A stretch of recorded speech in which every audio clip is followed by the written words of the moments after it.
অধিকাংশ উপদেষ্টা আওয়ামী লীগের আমলে খুবই ভালো ছিলেন, তারা আসলে কোনো বিপদ আপদে ছিলেন না, আমাদের মতো 3-4 বাসা মিলে পলাতক জীবনযাপন করা লাগে নাই। তো সেই বাস্তবতায় ওনারা আসলে কি করলেন দেশের জন্য আমরা এটা জানতে চাই।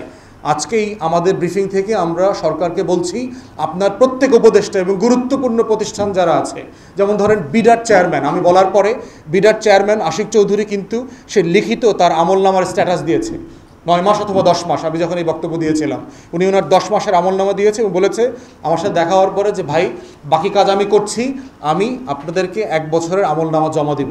বাকি উপদেষ্টারা কোথায়? অধিকাংশ উপদেষ্টা ইজ এ ম্যাসিভ ফেইলিয়ার। তারা তার ডিসিপ্লিন, তার ডিপার্টমেন্টের ডিসিপ্লিন আনতে পারে নাই, ছোটোখাটো বিষয় তারা ডিল করতে পারছে না।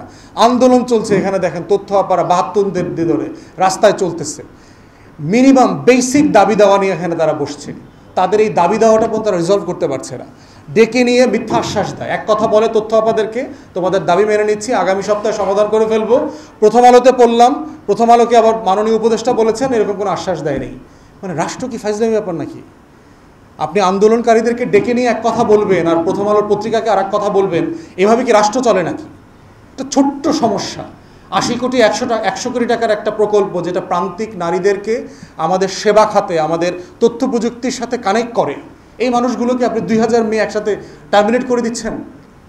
আর যেখানে নতুন প্রকল্প আনতেছেন 930 কোটি টাকার, কারণ এইখানে আর চুরি চামারি করার সুযোগ নাই। চুরির টাকা অলরেডি পিডি, ডিপিডি, সাবেক সচিব টচিব মেলায়া গত 7-8 বছরে যা যা খাওয়ার তথ্য প্রকল্প থেকে সব খাওয়া ফেলাইছে। এখন নতুন প্রকল্প না আনলে আর চুরি করতে পারতেছে না। আমলারাও, মাননীয় উপদেষ্টা মহোদয় নিজে খুব ভালো মানুষ, নারীদের পক্ষের মানুষ, কিন্তু ওনাকে আমলারা ব্যাপকভাবে মিসগাইড করছেন এবং উনি সেই ট্যাবলেট খেয়ে বসে আছেন। এই 930 কোটি টাকার নতুন লুটপাটের প্রকল্প আনতেছে এবং কত অসভ্য, কত অসৎ এই আমলারা। দেখেন, এই 2000 নারী কর্মকর্তা কর্মচারীদের থেকে প্রতি মাসে গত 7-8 বছরে 2500 টাকা করে বেতন কাটিয়ে রাখছে।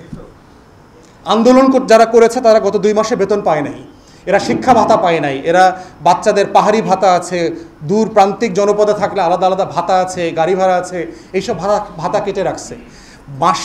বছরে 2 মাস 3 মাস 4 মাস টানা বেতন দেয় না, আটকায় রাখে। 6 মাস পরে একবারে বেতন দেয়, ওইখান থেকে আবার টাকা কেটে রাখে। মানে কত বড় রাষ্ট্রটাকে কিভাবে লুটপাট করে এই আমলারা খাচ্ছে। এই সিম্পল সমাধানটা বাংলাদেশের ইতিহাসে আমরা তো শত শত আন্দোলনে সংহতি প্রকাশ করেছি, কখনো দেখি নাই 72 দিন ধরে মেয়েরা 2000 মেয়ে এখানে এসে প্রেস ক্লাবের সামনে বসে আছে, এটা কখনো দেখি নাই। তাহলে এই রাষ্ট্র কিভাবে গণ অভ্যুত্থানের আকাঙ্ক্ষা বাস্তবায়ন করবে? সে আমলাতন্ত্র নিয়ে আমরা ঐকমত্য কমিশনে একদিন আলোচনা করতে পারি নাই, বারবার বলেছি। পুলিশ সংস্কার নিয়ে সিরিয়াস কোনো আলোচনা আমরা করতে পারি না ঐকমত্য কমিশনে।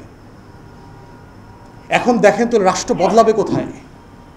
অতএব আমরা চাচ্ছি, এখানে সরকারের অনেক সফলতা আছে, অনেক আপনি আলোচনা করতে পারবেন, বাট আমাদের আকাঙ্ক্ষার যে জায়গাগুলো, আপনি সংস্কার যেগুলো হাতে নিচ্ছেন সেগুলো কিভাবে বাস্তবায়ন করবেন? এই পুলিশ দিয়ে তো বাস্তবায়ন করতে হবে, এই আমলাতন্ত্র দিয়ে তো বাস্তবায়ন করতে হবে।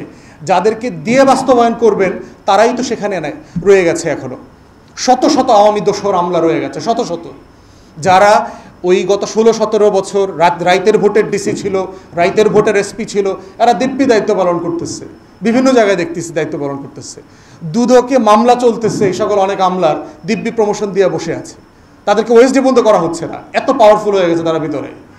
এবং তারা বিভিন্ন রাজনৈতিক দলের সাথে লবি করে, লিয়াজো করে তাদের অবস্থান পরিবর্তন করে ফেলেছে অনেকেই। এখন তারা একসময় আওয়ামী দোসর থেকে বঞ্চিত জাতীয়তাবাদী হয়ে গেছে, তাদের সবার বাড়ির ঠিকানা গোপালগঞ্জ থেকে এখন বগুড়ায় চলে গেছে, ফেনীতে চলে গেছে, দিনাজপুর চলে গেছে, বাড়ির ঠিকানা পর্যন্ত পরিবর্তন হয়ে গেছে। কার শ্বশুর বাড়ি বগুড়া, কার দাদার বাড়ি দিনাজপুরে ছিল, কে খালেদা জিয়ার সাথে তার পরিবারের সাথে চট্টগ্রামে চাকরি করছে, এগুলো হলো এখন রিকমেন্ডেশনের বেসিস হয়ে গেছে।